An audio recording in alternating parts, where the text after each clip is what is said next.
안녕하세요. 오늘도 사연살롱을 찾아주셔서 감사합니다. 결혼을 앞두고 있는 30대 예비 신부예요.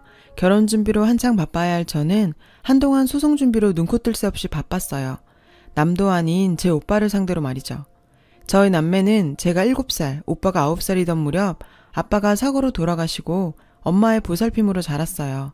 안 그래도 빠듯한 형편에 하루아침에 가장을 잃었으니 생활이 오죽했겠어요. 그래도 저희 남매가 겪은 생활고는 엄마 아빠에 비하면 세 발의 피예요. 저희 엄마 아빠는 두 분 모두 부모님 얼굴을 모르세요. 친척집을 전전하며 살다가 학교도 제대로 못 마친 상태로 서울로 상경해 사회생활을 시작하셨죠. 배움이 짧으니 번듯한 직장은 꿈도 못 꾸고 몸으로 때우는 힘든 일만 하면서 사셨어요. 그렇게 성인이 된 두 분은 아빠는 카센터에서 일을 하고 있었고 엄마는 입주 도우미로 있던 차에 지인의 소개로 만나 가정을 이루게 됐어요. 유일하게 제 기억에 남아있는 아빠 얼굴도 얼굴에 온통 시커먼 기름을 묻힌 모습이죠. 평생 가족에 굶주려 있던 아빠는 가족을 먹여 살리기 위해 정말 열심히 일하셨어요. 하지만 카센터를 차리려고 모은 돈을 친구한테 사기당해 모두 날리자 술에 빠져 사셨죠. 사고가 있던 그날도 술에 취해 밤거리를 헤매시다 뺑소니 차에 치여 그만 하늘나라로 가셨고요. 저희 엄마 아빠는 한글을 모르세요. 요즘 세상에 글 모르는 사람이 어딨냐 생각하시겠지만 살아온 인생이 그런 걸 어떡하겠어요. 그저 이름 석자만 그림처럼 외워 쓰는 정도예요. 저도 사실 이런 걸 알게 된 건 유학을 준비하던 10년 전쯤이에요. 당시 유학 자금을 벌기 위해 정신이 없던 저는 집에다 중요한 서류를 빼놓고 오는 바람에 엄마한테 가져다 달라고 전화를 했었죠. 그런데 엄마가 화만 내시곤 바쁘다시며 못 갖다 주신다는 거예요. 그럼 집으로 퀵을 보낼 테니 서류만 전해달라고 하자 그제야 글을 모른다고 하시더군요. 거짓말인 줄 알았어요. 아니 어떻게 글을 모르고 살면서 지금까지 안 들킬 수가 있었지? 저는 납득이 안 됐죠. 그런데 돌이켜 생각해보니 그동안 미심쩍었던 일들이 떠오르더라고요. 엄마 수첩에는 전화번호 옆에 이름 아닌 알 수 없는 문자 같은 게 그려져 있었거든요. 전 엄마가 악필이라 흘려 쓴 거구나 생각했는데 그게 아니었던 거예요. 휴대폰 문자만 해도 그래요. 제가 문자 보내는 법을 알려드린다고 하는데도 매번 한사코 사양하셨거든요. 제가 평소에 그렇게 문자를 보내도 전화로 하라고 하신 것도 그렇고요. 암튼 모르면 모를까 알고선 그냥 넘길 수 없었어요. 제가 유학 떠나고 나면 누가 엄마한테 가르쳐드리겠어요. 엄마 성격상 창피해서 가르쳐달란 말도 못 꺼낼 텐데. 그래서 전 한국을 떠나기 전까지 틈틈이 엄마한테 한글을 가르쳐드렸어요. 그리고 얼마 뒤 전 계획대로 2년간 모은 돈으로 캐나다 유학길에 올랐죠. 한국에서 유학 떠날 날을 기다릴 때만 해도 캐나다에 대한 환상이 있었어요. 하지만 막상 도착해보니 제 생각과는 많이 달랐죠. 그건 어쩌면 여행지로 보느냐 사는 곳으로 보느냐의 차이인지도 모르겠어요. 일상생활 속에서 접하게 되는 동양인에 대한 노골적인 차별과 동양인 여자를 바라보는 이곳 남자들의 불쾌한 시선은 정말 견디기 힘들었어요.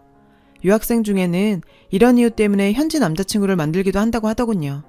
초기 유학 자금만 간신히 만들어갔던 전 영어 실력도 온전하지 않은 상황에서 아르바이트를 병행하며 학교를 다녔어요. 제가 할 수 있는 아르바이트라곤 식당에서 설거지하는 게 고작이었죠. 영어가 돼야 서빙을 하는데 당시로서는 불가능한 수준이었거든요. 매니저는 동양인인 저한테 못되게 굴었어요. 제가 깨지도 않은 접시까지 제 탓으로 돌리며 페이를 깎으려고 했죠. 손가락으로 양쪽 눈을 찢는 행동을 하는 건 다반사고 툭하면 니네 나라로 돌아가라고 소리쳤죠. 처음엔 영어도 안 되고 한푼이 아쉬운 처지라 차마 넘겼어요. 그런데 그럴수록 더 심해지더라고요. 제가 만만해 보였나 봐요. 그래서 한 번은 작정하고 달려들었죠. 그 후로도 매니저가 싸움을 걸어오면 피하지 않고 맞받아치며 싸웠어요. 그렇게 싸움닭처럼 매일 싸우다 보니 신기하게도 어느새 영어가 늘어있더라고요. 그래서 얼마 뒤엔 홀로 나와 서빙을 하게 됐죠. 덕분에 벌이는 조금 나아졌지만 학비와 생활비를 벌어가며 공부를 하려니 여간 힘든 게 아니었어요. 게다가 돈이 없어 제대로 챙겨 먹지 못하는 상태에서 몸은 육체노동으로 늘 지쳐있고 일과 공부 둘 다 하려니 시간이 없어서 늘 잠에 취해 있는 나날이 이어졌죠. 이렇게 살아서 뭐하나 싶어 절망에 빠져있던 어느 날 결국 강의실에서 나오다 쓰러지고 말았어요. 그런 절 들쳐업고 병원으로 달려가 준 사람이 지금의 제 남편이에요. 남편이 그러더라고요. 쓰러진 널 업었는데 너무 가벼워서 가여웠다고 말이에요. 영양실조에 수면 부족이었어요. 당시 저와는 안면만 있었을 뿐 아무 사이도 아니었던 남편은 그날 이후 제가 몸을 추스릴 때까지 제 곁을 지켜줬어요. 그리고 태어난 지 얼마 안 돼 동거를 시작했죠. 처음엔 전 동거를 반대했어요. 그게 그렇잖아요. 우리나라 정서상 미혼 남녀가 동거를 한다고 하면 안 좋게 보는 거. 하지만 남편은 완강했어요. 저를 혼자 놔두면 언제 또 쓰러질지 모른다면서 말이죠. 그러면서 이렇게 말했어요. 그날 쓰러진 널 업고 달리면서 생각했어. 내가 무사히 깨워주기만 한다면 난 널 영원히 지켜주겠다고. 난 내가 한 약속을 지키고 싶어. 그러게 해줘. 그 순간 언어도 다르고 머리색도 눈 색깔도 다른 이 남자가 마치 예전부터 알고 있던 가까운 사람처럼 느껴졌어요. 지금 내가 이 사람을 놓치면 저는 영영 이런 남자를 만날 수 없을 것 같았죠. 그래서 동거를 하자고 했어요. 함께 살아보니 동거가 제가 생각했던 것처럼 불순한 이미지는 아니더라고요. 남편 부모님도 오셔서 함께 지내다 가시기도 하고, 남편이 없는 사이 제가 아플 땐 시어머니가 오셔서 간호도 해주시고, 서로의 지인들을 불러서 파티도 하고, 이건 마치 혼인신고만 안 했을 뿐 일반적인 결혼 생활과 똑같았어요. 제가 남편을 만나 캐나다에서 무사히 대학교를 졸업하고 취직해 이제 막 돈을 벌기 시작하던 무렵이었어요. 엄마한테 연락이 왔죠. 아파트 청약이 당첨돼서 계약금을 내고 중도금을 3회까지 부어왔는데 더 이상은 돈 마련이 힘들어 포기해야 할 것 같다고 말이에요. 그래서 전 엄마한테 중도금 남은 회차와 잔금은 내가 알아서 책임질 테니 절대로 팔지 마시라고 했죠. 사실 말은 그렇게 했지만 당시 전 이제 막 직장 생활을 시작했던 터라 여유 있는 상황은 아니었어요. 하는 수 없이 투잡에 쓰리잡까지 뛰며 돈을 벌어야 했죠. 2년 조금 넘는 시간이 지나고 드디어 잔금을 다 치르던 날, 엄마와 전 전화기를 붙들고 엉엉 울었어요. 난생 처음 우리 집을 갖게 된 기쁨에 말이죠. 그리고 얼마 뒤 갑작스러운 오빠의 결혼 소식이 들렸어요. 속도 위반 결혼이라 신부가 배 부르기 전에 치러야 한다고 부랴부랴 잡힌 결혼식이었어요. 생각 같아선 당장 한국으로 들어가고 싶었지만 무리해서 아파트 잔금을 마련하느라 돈을 빌려 쓴 탓에 주말도 없이 일을 하고 있던 전 결국 시간을 뺄 수 없어서 오빠 결혼식에 참석을 못했어요. 오빠랑 새언니한테 너무 미안해서 얼마 뒤 조카가 태어났을 땐 신상의용품부터 돌쟁이 옷, 장난감까지 모두 준비해서 한국에 보내줬어요. 그걸 시작으로 한국 엄마들 사이에서 인기 있다는 캐나다 제품들을 사서 새언니한테 보내는 게 원래 행사처럼 돼버렸고요. 나 대신 우리 엄마를 돌봐주는데 이 정도 못하겠어요. 그런데 이게 다 헛짓이었더라고요. 이때까지만 해도 전 오빠 내외가 엄마를 모시고 사는 줄 알았거든요. 그런데 이번에 한국에 들어와 보니 아니더라고요. 저랑 남편은 엄마 생일에 맞춰 서프라이즈 방문을 하기로 계획했죠. 그래서 따로 연락 없이 아파트로 향했는데 집에 아무도 없는지 벨을 눌러도 반응이 없더라고요. 휴대폰으로 전화를 해도 안 받으시고요.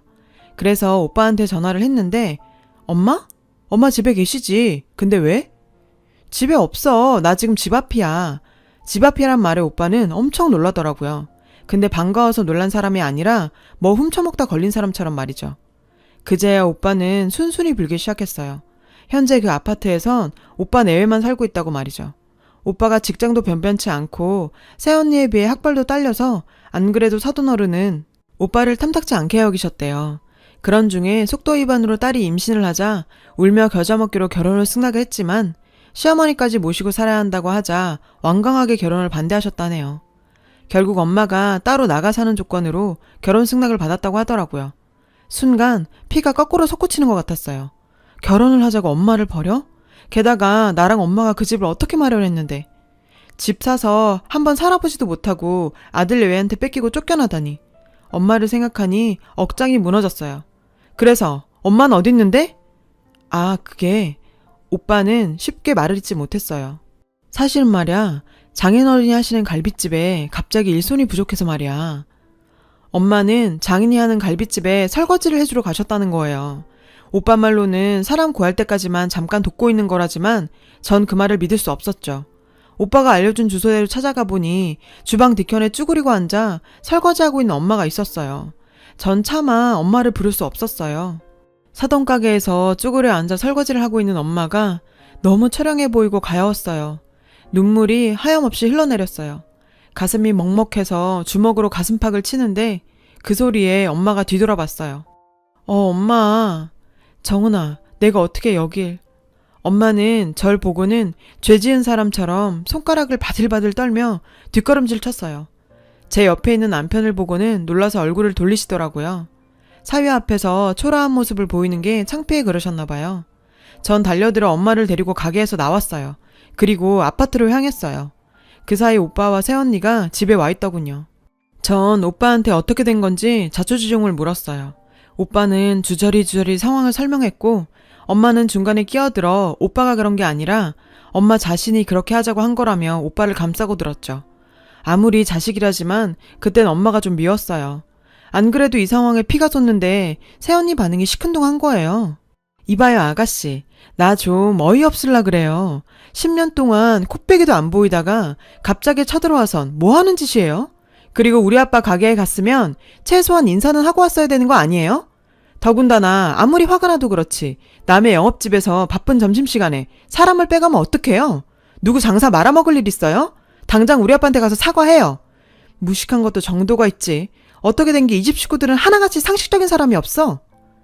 새언니 말에 정신이 확 들더군요.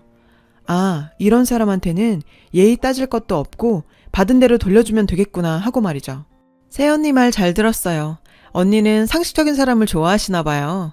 그럼 언니 말대로 상식적으로 대해드릴게요.